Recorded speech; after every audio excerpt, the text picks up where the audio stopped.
Bom dia, minha gente. Vamos entrando para nós começarmos a nossa celebração.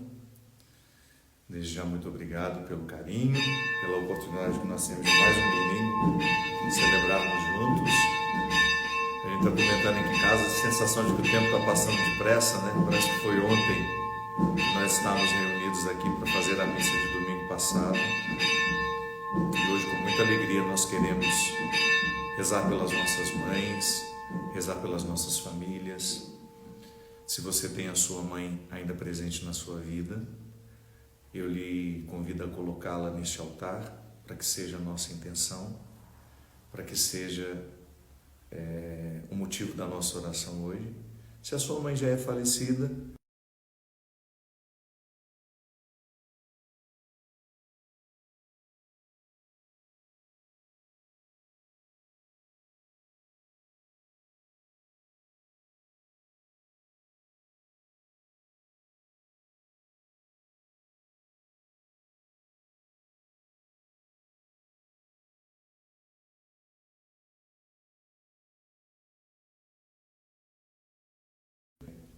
vou desativar aqui os comentários para a gente poder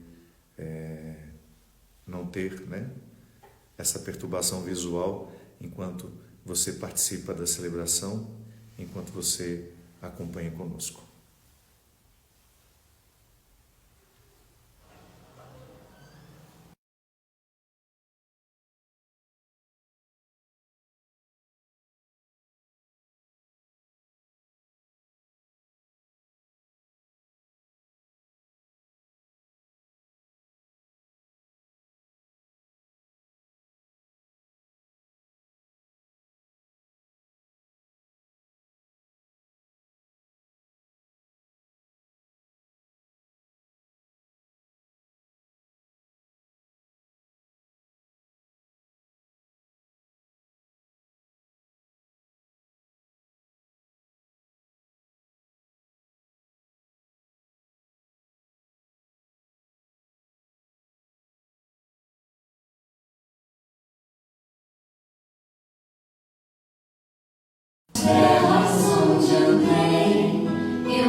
Em nome do Pai, do Filho e do Espírito Santo. Amém.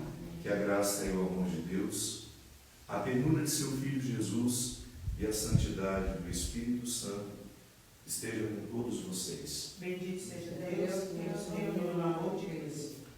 O Evangelho de hoje vai nos dizer que Jesus é o caminho, a verdade e a vida. Nós entendemos muito bem o que significa ter um caminho para andar.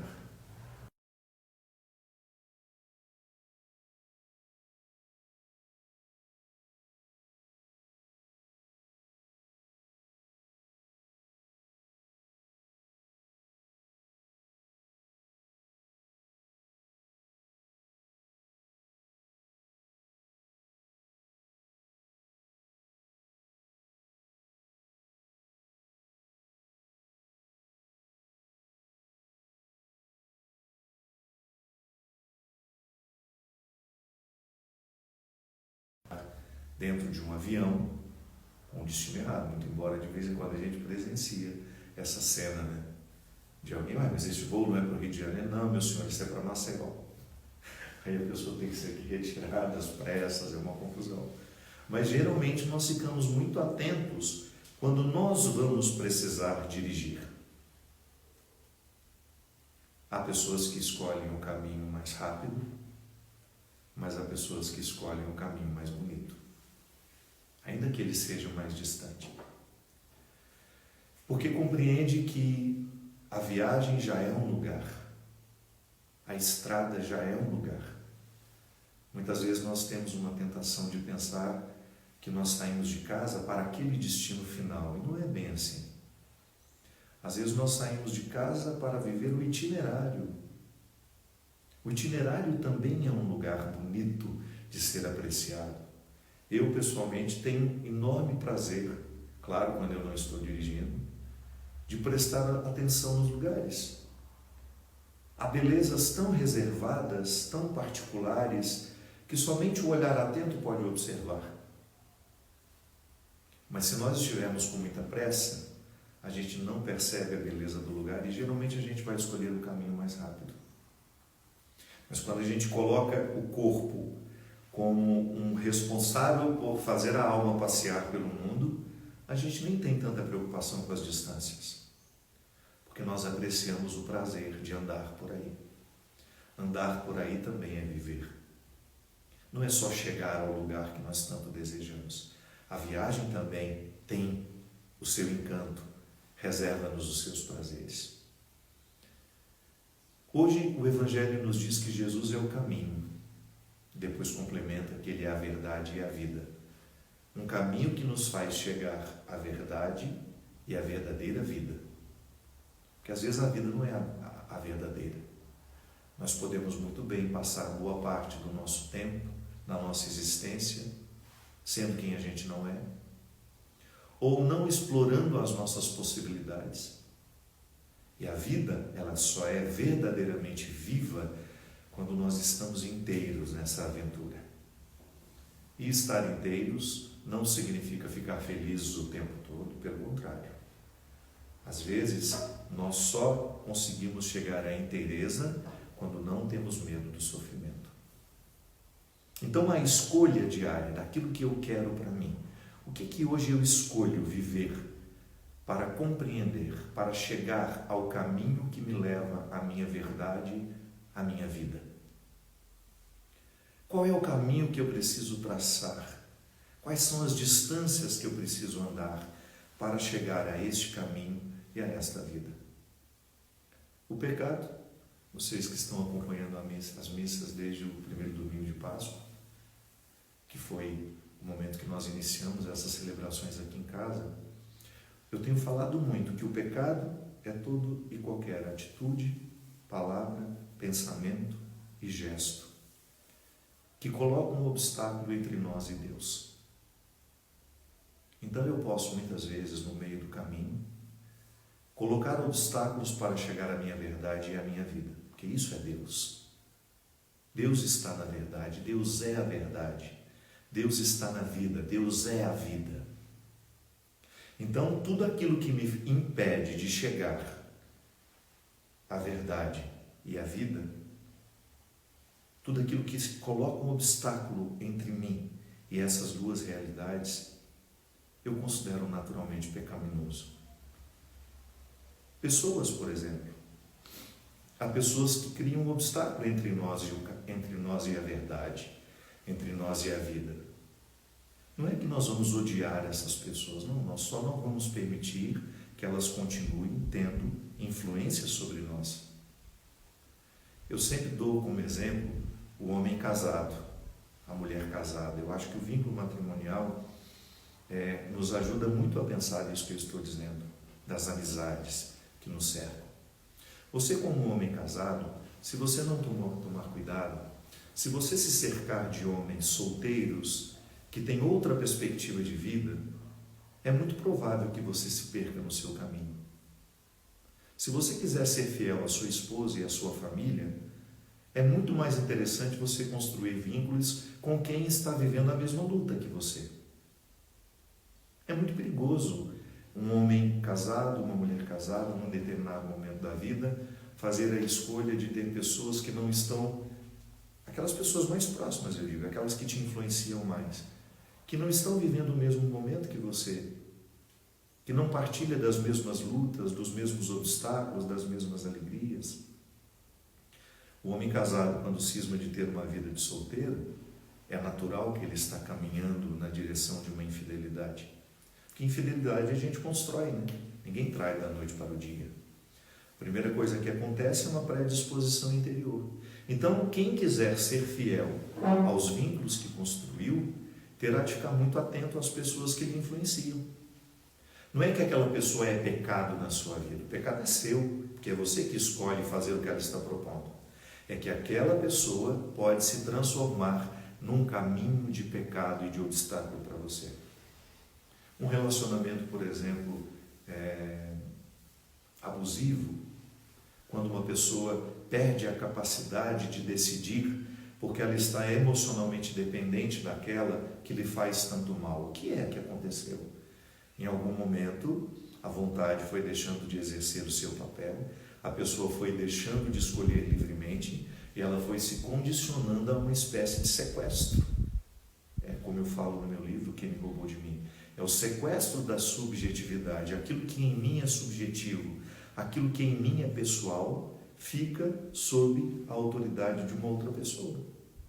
Não é que aquela pessoa é um pecado na minha vida. Não, o pecado sou eu que cometo quando permito que as forças da minha vontade fiquem minadas por aquela pessoa que está causando um mal.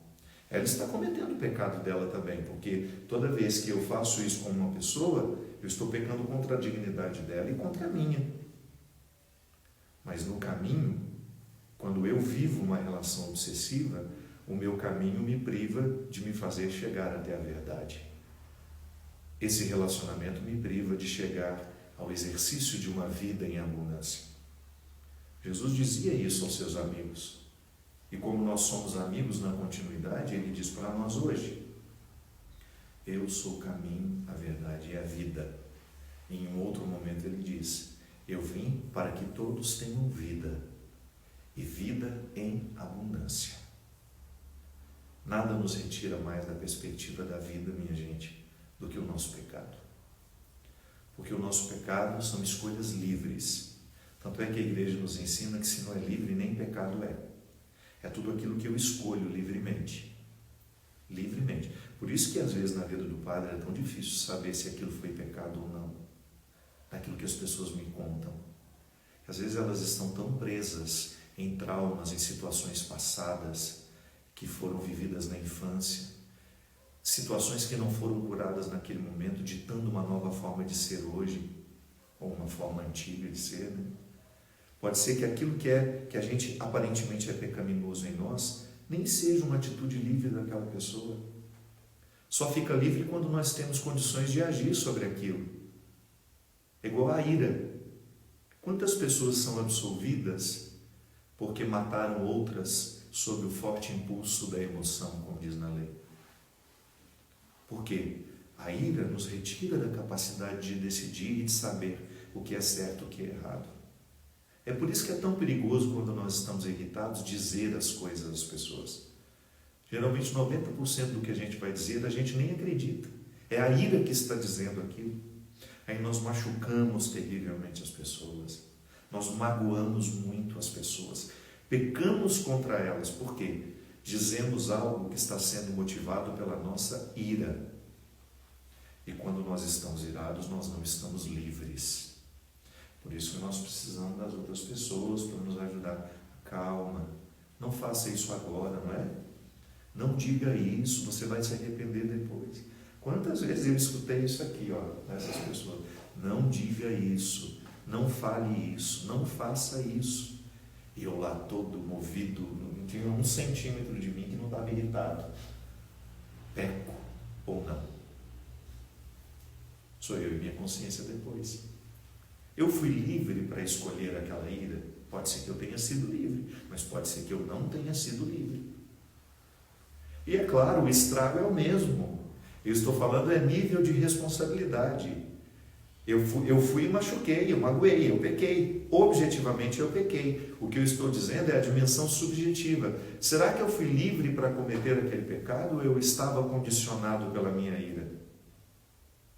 É por isso que o caminho cristão, falo aqui para nós que somos católicos, mas falo também com quem é evangélico, que vive a mesma dimensão, falo com quem tem uma outra religião, que também tem uma busca pelo aperfeiçoamento humano.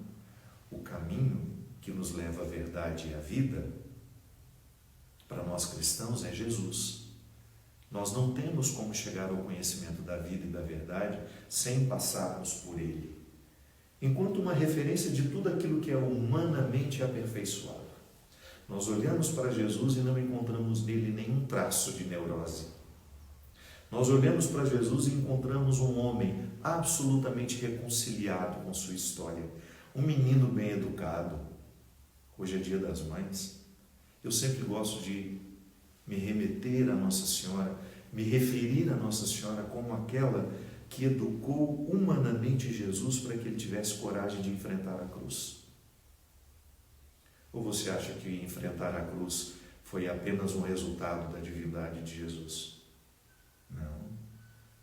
A teologia nos ensina que a divindade de Jesus não suplantou a humanidade. Isso é, a humanidade foi absolutamente necessária para que a divindade fosse manifestada. Nossa Senhora educou Jesus muito bem desde pequenininho. Educou para a solidariedade, educou para o amor. Ontem, numa live, a gente falava disso. Como é necessário a gente se educar para a solidariedade. A gente não nasce solidário, minha gente. A criança é naturalmente egoísta. Toda criança é naturalmente egoísta. Ela tem uma dificuldade enorme de repartir. Ela tem uma dificuldade enorme de dividir o que é dela. É aos poucos que a gente vai colocando ela no caminho da solidariedade. Não eduque uma criança e você terá um monstro dentro de casa. Não ensine os limites a uma criança e você terá um monstro dentro do seu lar. Todos nós precisamos ser educados. E Jesus é a referência, é o caminho. E o meu pecado é toda vez que eu recuso esse caminho e fico encontrando alguns atalhos que não me levam a lugar nenhum, que fazem com que eu tenha um contato com aquilo que eu tenho de mais sórdido, de mais mesquinho, de mais doentio. Por isso hoje nós queremos pedir que Deus nos ajude a encontrar dentro de nós tudo aquilo que precisa ser modificado. Porque o conhecimento, ele é absolutamente necessário para que haja uma mudança. A psicologia nos ensina que toda vez que nós nos tornamos conscientes de um problema, nós já começamos a superá-lo. Então o pecado, toda vez que nós o reconhecemos, nós já começamos a viver o caminho do perdão. Porque o perdão não é uma mágica. Eu faço uma cruz e está tudo perdoado dentro de você. Não. O perdão é sempre um caminho de uma reconciliação interior, de uma reconciliação com Deus, de uma reconciliação com aqueles que eu machuquei, com o meu pecado. Por isso hoje nós queremos pedir que Deus nos ajude a encontrar dentro de nós o que precisa ser perdoado e pedir a Ele a graça de que este perdão nos restaure. No silêncio do seu coração aí, vou colocar uma música para nos ajudar a pedir este perdão. Uma música para nos ajudar a solicitar que Deus venha reconciliar o nosso coração com Ele.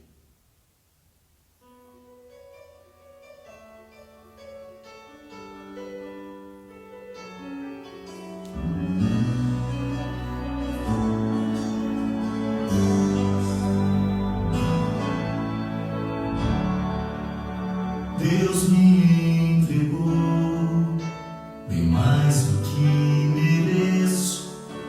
Talvez seja por isso que eu me cobre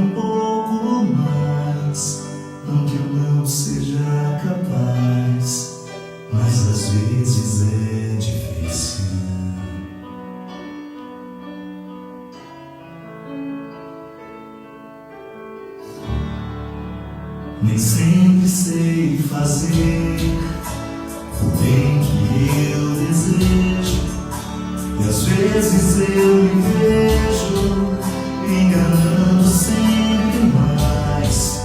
Não que eu não queira acertar, mas nem sempre é possível. Já me condeno tanto pelos erros que na vida eu cometi, pelas vezes que eu não soube decidir assim. O meu coração gritava, desespero de quem ama. Coração, tu estás em peito, me condenas desse jeito. Eu não sei por qual motivo, se és divina voz em mim. Só te peço por favor, eu sou humano, não me condenes assim.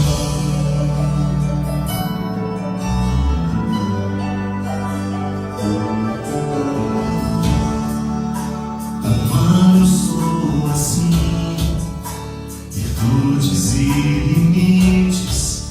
Se agora me permites, eu pretendo ser feliz, sem vender meu que eu não fiz, mas olhando o que é possível.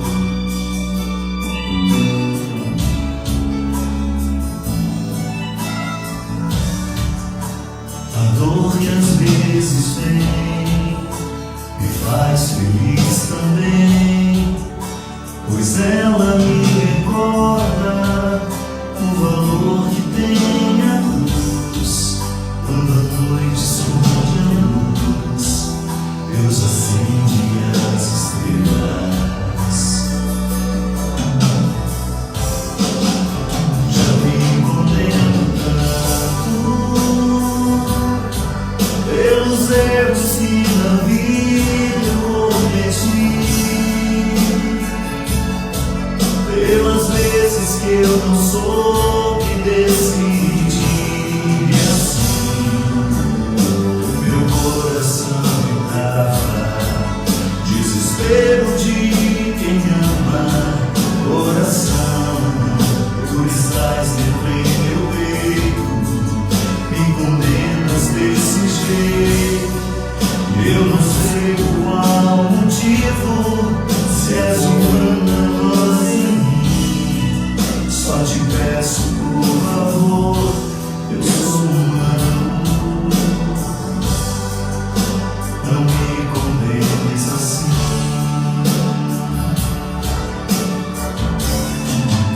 Já me condeno tanto pelos erros que na vida eu cometi, pelas vezes que eu não soube decidir assim. Meu coração gritava, desespero de quem ama. Coração, tu que estás dentro em meu peito, me condenas desse jeito. Eu não sei por qual motivo, se és divina voz em mim. Só te peço por favor, eu sou humano,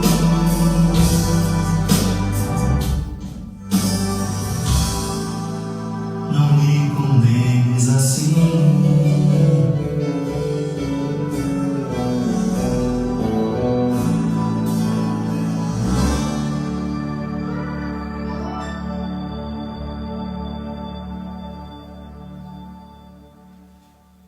Que hoje a misericórdia de Deus nos faça esquecer de todas as condenações que nós nos oferecemos.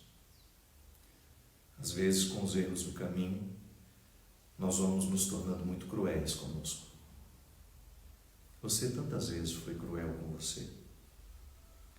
Você não se permitiu uma vida nova porque você pôs muita atenção no seu pecado, na sua fraqueza, porque você prestou atenção exageradamente.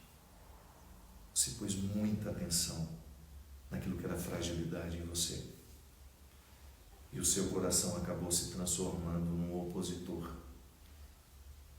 Porque quando nós temos um coração que nos condena, dificilmente a gente acredita na misericórdia de Deus.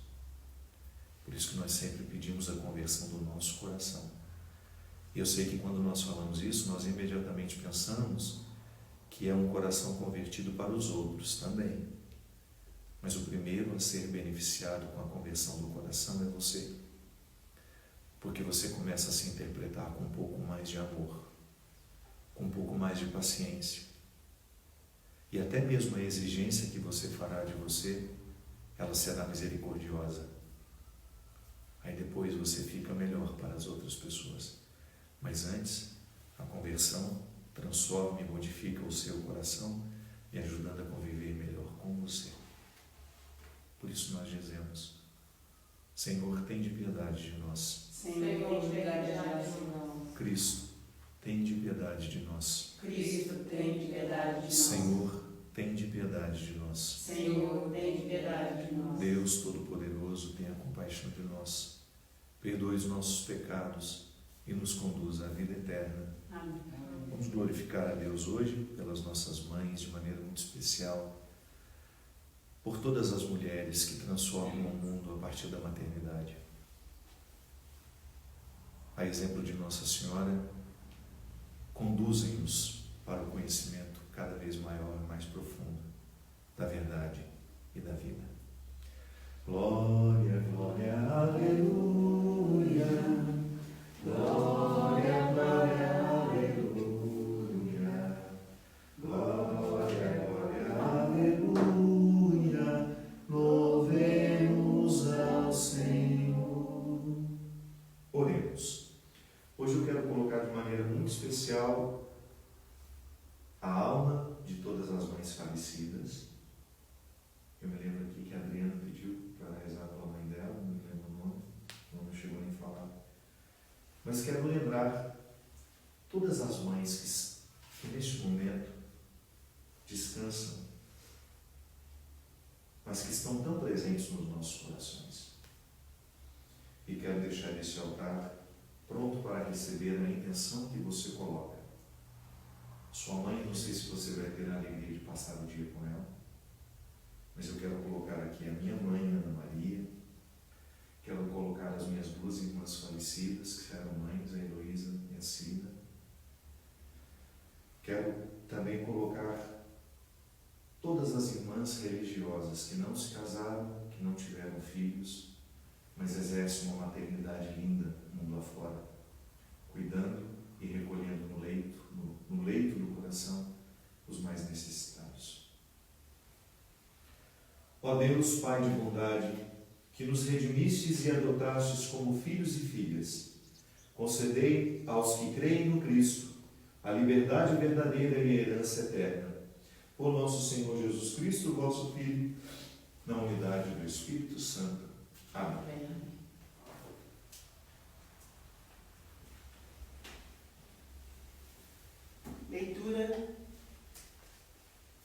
Leitura dos Atos dos Apóstolos. Naqueles dias, o número dos discípulos tinha aumentado e os fiéis de origem grega começaram a queixar-se dos fiéis de origem hebraica. Os de origem grega diziam que suas viúvas eram deixadas de lado no atendimento diário. Então, os 12 apóstolos reuniram a multidão dos discípulos e disseram: não está certo que nós deixemos a pregação da palavra de Deus para servir às mesas. Irmãos, é melhor que escolhais entre vós 7 homens de boa fama, repletos do Espírito e de sabedoria, e nós nos encarregaremos dessa tarefa. Desse modo, nós poderemos dedicar-nos inteiramente à oração e ao serviço da palavra. A proposta agradou a toda a multidão.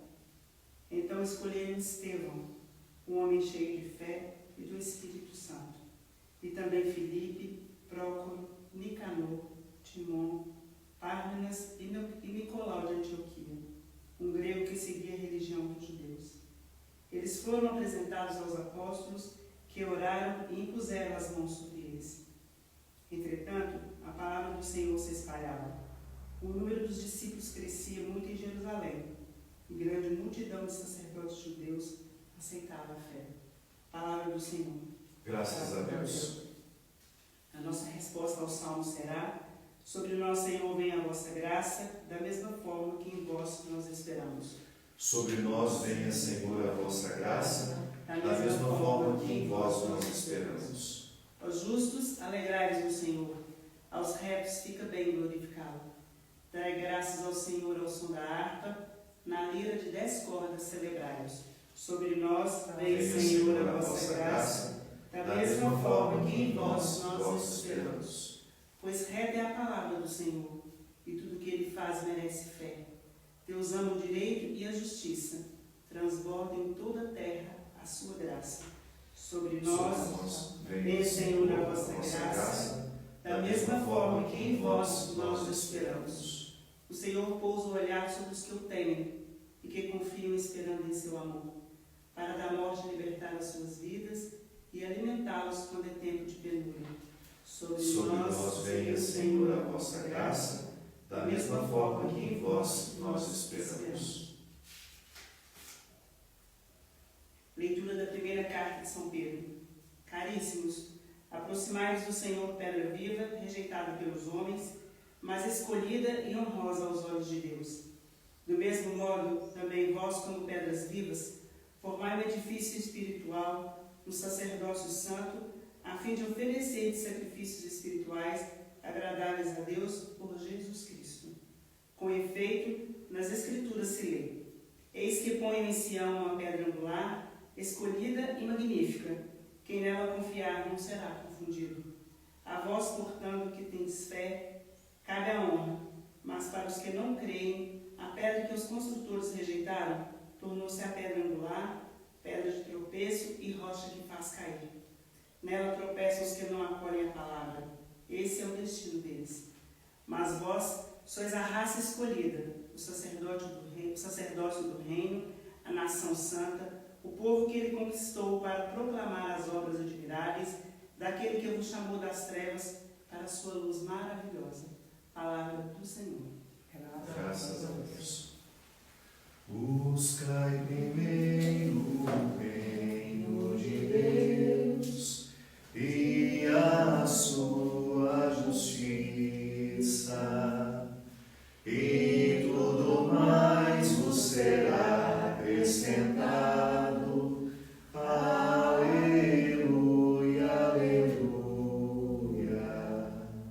O Senhor esteja convosco. Ele está no meio de nós. Proclamação do Evangelho de Jesus Cristo, narrado segundo João. Glória a vós.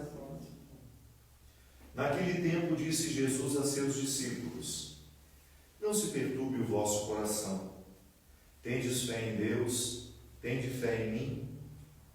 Porque na casa do meu Pai há muitas moradas. Se assim não fosse, eu vos teria dito: vou preparar um lugar para vós, e quando eu tiver ido preparar-vos um lugar, voltarei e vos levarei comigo, a fim de que onde eu estiver estejais também vós. E para onde eu vou, vós conheceis o caminho. Tomé disse a Jesus: Senhor, nós não sabemos para onde vais. Como podemos conhecer o caminho? Jesus respondeu: eu sou o caminho, a verdade e a vida. Ninguém vai ao Pai senão por mim. Se vós me conhecesseis, conheceríeis também o meu Pai. E desde agora o conheceis e o vistes. Disse Filipe: Senhor, mostra-nos o Pai, isso já nos basta. Jesus respondeu: há tanto tempo eu estou convosco, e não me conheces, Filipe? Quem me viu, viu o Pai. Como é que tu dizes, mostra-nos o Pai? Não acreditas que estou no Pai e o Pai está em mim? As palavras que eu vos digo, não as digo por mim mesmo, mas é o Pai que, permanecendo em mim, realiza as suas obras. Acreditai-me, eu estou no Pai e o Pai está em mim. Acreditai ao menos por causa destas mesmas obras. Em verdade vos digo: quem acredita em mim fará as obras que eu faço, e fará ainda maiores do que estas. pois eu vou para o Pai. Palavra da salvação. Que as palavras do Santo Evangelho perdoem os nossos pecados. Nós vamos fazer o seguinte, como nós já temos 40 minutos, eu acho que seria melhor a gente fazer a pausa agora, né? E a gente volta com a homilia, para a gente ter mais tempo de ir. Senão eu vou ter que ficar preso nesse tempinho. Pode ser assim? Não saia daí que nós vamos fazer a reflexão aqui agora. Nós vamos dar uma pausinha e voltamos daqui alguns segundinhos. Você já reconecte conosco para nós fazermos a homilia e darmos continuidade à Sagrada Missa.